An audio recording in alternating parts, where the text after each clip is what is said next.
Welcome to be digital. दोस्तों, आज की वीडियो में बात करेंगे AWS OST टेस्ट 2024 के बारे में। इस टेस्ट को देने के बाद आप प्राइमरी शिक्षक, टीजीटी शिक्षक और पीजीटी शिक्षक आसानी से बन सकते हैं। भारत में स्थित जितने भी आर्मी पब्लिक स्कूल होता है जिसमें स्थायी शिक्षक बनने के लिए ऑनलाइन स्क्रीनिंग टेस्ट का आयोजन किया जाता है और इसकी शेड्यूल या इसकी डेट लिस्ट जारी हो चुकी है। इसमें यदि आप पास आउट हो जाते हैं तो जितने भी आर्मी पब्लिक स्कूल है जिसमें अच्छी खासी सैलरी ऑफर किया जाता है उसमें आप फिक्स्ड टीचर अर्थात परमानेंट टीचर भी बन सकते हैं। ऑनलाइन टेस्ट आपको देना होता है। ऑनलाइन स्क्रीनिंग टेस्ट को ही OST टेस्ट के नाम से जाना जाता है और ये 23 नवंबर 2024 और 24 नवंबर 2024 और 25 नवंबर 2024 जो रिजर्व डेट रखा गया है, इस डेट को आप इस टेस्ट को दे पाएंगे। इस टेस्ट में 50% मार्क्स यदि आप ला पाते हैं तो आपको क्लियर माना जाएगा और उसके बाद आप प्राइमरी शिक्षक या फिर LT शिक्षक या फिर PGT शिक्षक आप बन सकते हैं। कुछ टर्म्स एंड कंडीशन है, कुछ बेसिक से की है, उसके बारे में चर्चा करते हैं। इसमें सिलेक्शन होने के लिए इंटरव्यू की जो प्रोसेस है वो आपका OST टेस्ट होने के बाद जब भी स्कूल से नोटिफिकेशन निकाला जाता है तो अलग अलग स्कूल की इसमें अलग अलग नोटिफिकेशन निकाला जाता है। उसके बाद यदि आप OST टेस्ट पास आउट हो जाते हैं तो आपका फॉर्म कंसिडर किया जाता है। उसके बाद सेकंड स्टेज में जो है आप इंटरव्यू लेवल पे पहुंच जाते हैं। उसके बाद आपको कोई भी इंट्रेंस देने की आवश्यकता नहीं होती है। उसके बाद जो है आपका सिलेक्शन हो सकता है। तो इसकी जो गाइडलाइंस है उसमें आप देख सकते हैं। एजुकेशन क्वालिफिकेशन की बात करें तो यदि आप PGT शिक्षक बनना चाहते हैं तो उसके लिए आपके पास 50% PG में होना चाहिए प्लस B.Ed होना चाहिए। और इसके अलावा यदि आप TGT शिक्षक बनना चाहते हैं तो ग्रेजुएशन में कम से कम 50% मार्क्स और B.Ed होना चाहिए। और इसके अलावा यदि आप PRT अर्थात प्राइमरी शिक्षक बनना चाहते हैं तो ग्रेजुएशन में 50% होना चाहिए।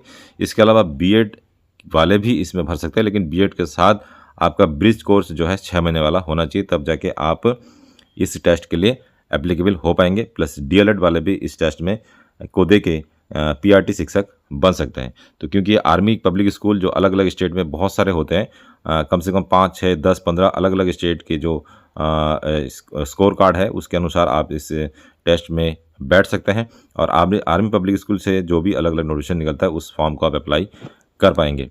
तो इसमें यदि आप एज की बात करें तो 1 अप्रैल से एज की काउंटिंग की जाती है। और आर्मी स्पाउस है, यदि आर्मी फैमिली से है तो आपको 40 ईयर्स बिलो होना चाहिए फ्रेश कैंडिडेट के रूप में। नॉन टीचिंग एक्सपीरियंस वाले भी अप्लाई कर सकते हैं। और 45 से बिलो यदि आपकी उम्र है तो 5 साल का एक्सपीरियंस चाहिए।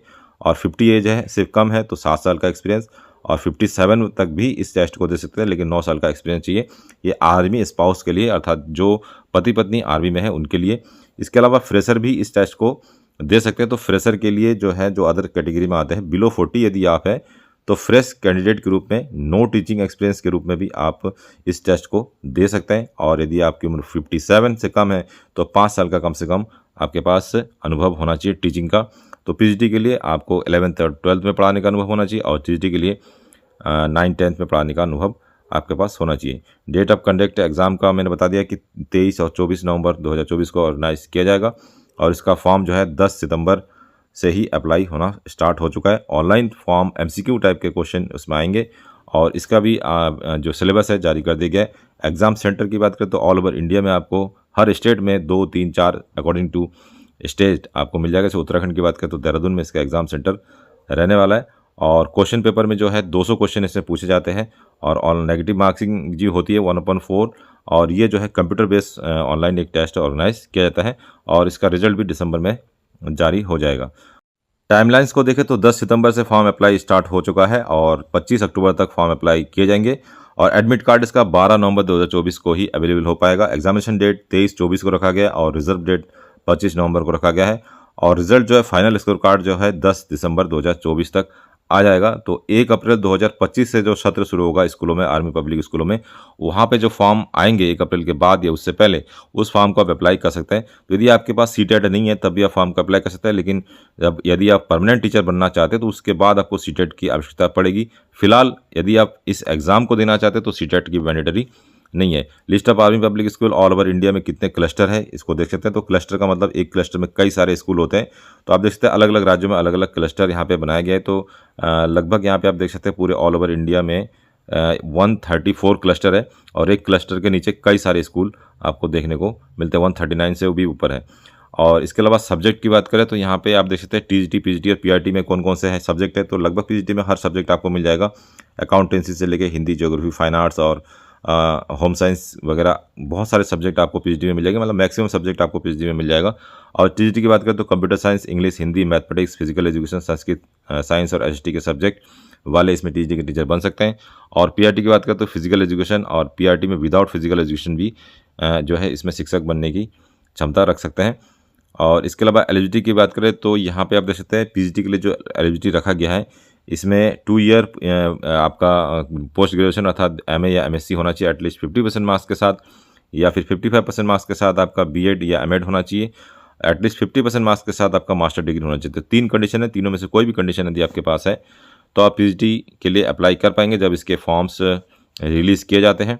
इसके अलावा इसमें आप देख सकते हैं पीजीटी के लिए जो टीचिंग एक्सपीरियंस है आपका 11th और 12th में होना चाहिए। जब एक्सपीरियंस की बात करेंगे तो 40 ईयर्स से अबव वाले एक्सपीरियंस सर्टिफिकेट की ज़रूरत पड़ेगी, उसमें 11th और 12th में पढ़ाने के अनुभव की आपको आवश्यकता पड़ेगी। तो पीजीटी कंप्यूटर साइंस वाले भी इसमें अप्लाई कर सकते हैं, जिसमें बीटेक वाले या फिर एमटेक वाले या बीएससी कंप्यूटर साइंस वाले भी अप्लाई कर पाएंगे। और इसके अलावा कुछ और पोस्ट है, जैसे फिजिकल एजुकेशन की पोस्ट है, ये जो पोस्ट है वो आपको बाद में देखने को मिलेगी। फिलहाल जो है आप ओएसटी टेस्ट को यदि आप अप्लाई करना चाहते हैं तो इसमें ये भी लिखा हुआ है इस नोटिफिकेशन में कौन कौन से टीचर के लिए क्या क्या क्वालिफिकेशन चाहिए होता है। ऑनलाइन स्क्रीनिंग टेस्ट का ब्लूप्रिंट भी जारी कर दिया गया है। फॉर प्राइमरी टीचर्स की बात करें तो मिनिमम मार्क्स जो है मैक्सिमम मार्क्स 200 रहेगा, 3 घंटे का समय दिया जाएगा, मल्टीपल चॉइस क्वेश्चन रहेगा और इसमें सेक्शन वाइज बांटा गया है। तो सेक्शन ए में basic GK and current affair के क्वेश्चन पूछे जाएंगे 5% अर्थात 10 क्वेश्चन आपको मिलेंगे सेक्शन ए में जीके और करंट अफेयर्स के। और सेक्शन बी में आपको pedology, curriculum, education policy matter के जो है 10% अर्थात 20 क्वेश्चन आपको इसमें देखने को मिलेंगे, जिसका डिटेल आपको यहाँ पे मिल जाएगा कौन कौन से क्या क्या पूछा जाएगा, जैसे NEP 2020, NCF 2005, latest NCF beyond 2005, इससे रिलेटेड क्वेश्चन पूछे जाएंगे। इसके अलावा सेक्शन सी में 170 क्वेश्चन पूछे जाएंगे, जिसमें साइंस के क्वेश्चन एनसीईआरटी बेस में कौन कौन सी क्लास से आप देख सकते हैं, सोशल स्टडीज़ के क्वेश्चन, मैथमेटिक्स के क्वेश्चन, इंग्लिश और हिंदी के क्वेश्चन, कुल मिला के इन सब्जेक्ट से जो है 170 क्वेश्चन पूछे जाएंगे। इसी तरीके से जो है यदि टीजीटी की बात करें तो टीजीटी में भी 3 घंटे का पेपर इसमें रहेगा और सेक्शन ए में बेसिक जीके और करंट अफेयर के 10 क्वेश्चन देखने को मिलेंगे, जिसमें national level current affairs, international event जैसे इंडियन कॉन्टेक्स्ट या फिर ग्लोबल लेवल के क्वेश्चन पूछे जाएंगे। सेक्शन बी में पेडोलॉजी, करिकुलम एक्टिविटी और एजुकेशन पॉलिसी मैटर का लगभग 20 क्वेश्चन पूछे जाएंगे, जिसमें pedology and middle secondary stage, child psychology, इसके अलावा आरटीई, एनईपी 2020 और एनसीएफ 2005 से क्वेश्चन पूछे जाएंगे। सेक्शन सी में 170 क्वेश्चन और ये जो है बेसिक नॉलेज होगा क्लास 6 से 10 एनसीईआरटी और मॉडरेट सब्जेक्ट नॉलेज जो है क्लास 6 से 10 तक एनसीईआरटी की बुक्स और हायर एजुकेशन नॉलेज जो है क्लास 11th या 12th NCERT topic with difficulty level और प्रोफिशिएंसी लेवल में subject knowledge based on 11th and 10th NCERT topic with difficulty level of graduation. तो डिफ़िकल्टी लेवल इसमें graduation तक मांगा गया है क्योंकि ये एलटी की वैकेंसीज है। उसी तरीके से ब्लूप्रिंट का जो है पीजीटी के लिए भी जारी कर दिया गया, जिसमें भी सेम पैटर्न रहने वाला है, तो इसको आप चेकआउट कर सकते हैं। लिस्ट ऑफ एग्जामिनेशन सेंटर की बात करें तो ऑल ओवर स्टेट में जो है आपको एग्जाम सेंटर देखने को मिलेगा। जैसे आप उत्तराखंड में है तो उत्तराखंड में देहरादून में मिल जाएगा, इसके अलावा यूपी में कई सारे जैसे बरेली है, लखनऊ है, तो ऑल ओवर इंडिया में जो है इसका टेस्ट ऑर्गेनाइज किया जाएगा। ऑनलाइन फॉर्म अप्लाई करने के लिए आपको Aadhaar card, mobile number, email ID के साथ साथ रिसेंट फोटोग्राफ, सिग्नेचर और प्रूफ ऑफ डेट के रूप में 10th की मार्कशीट आपको चाहिए होगी। इसके अलावा फीस की बात करें तो ऑल कैटेगरी के लिए 385 रुपीज़ फीस इसमें रखा गया है। हेल्पलाइन नंबर भी जारी किया है, यदि फॉर्म भरते समय कोई दिक्कत आती है तो इस हेल्पलाइन नंबर पर आप कॉल कर सकते हैं। ऑनलाइन फॉर्म अप्लाई करने के लिए आपको आर्मी वेलफेयर एजुकेशन सोसाइटी की ऑफिशियल वेबसाइट पर आना होगा। इसका लिंक आपको हमारे टेलीग्राम पर मिल जाएगा।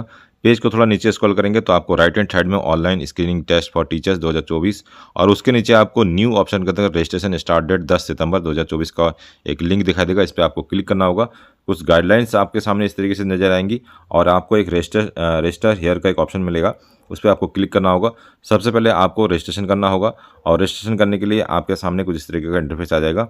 तो यहाँ पे आपको दोबारा से रजिस्टर्ड हेयर का एक ऑप्शन आएगा। यहाँ पे रजिस्ट्रेशन में name, mobile number, email address, password आपको खुद यहाँ पे क्रिएट करना होगा। 7 अंकों का अल्फा न्यूमेरिक पासवर्ड आप बना सकते हैं। टर्म्स एंड कंडीशन को एक्सेप्ट करके कंटिन्यू बटन पे क्लिक करेंगे तो आपका जो है रजिस्ट्रेशन हो जाएगा। फर्दर कुछ डिटेल मांगा जाएगा जिससे आप लॉगिन कर पाएंगे और फॉर्म को ऑनलाइन तरीके से अप्लाई कर सकते हैं। तो दोस्तों ये था आज का वीडियो। इस वीडियो के रिगार्डिंग कोई और जानकारी आपको चाहिए तो मैं कमेंट कर सकते हैं या फिर वीडियो के डिस्क्रिप्शन में आपको हमारे टेलीग्राम का संपर्क सूत्र मिल जाएगा, उसे भी ज्वाइन कर सकते हैं। मिलते हैं नेक्स्ट वीडियो में, तब तक के लिए अपना ध्यान रखिए। बाय बाय, जय हिंद।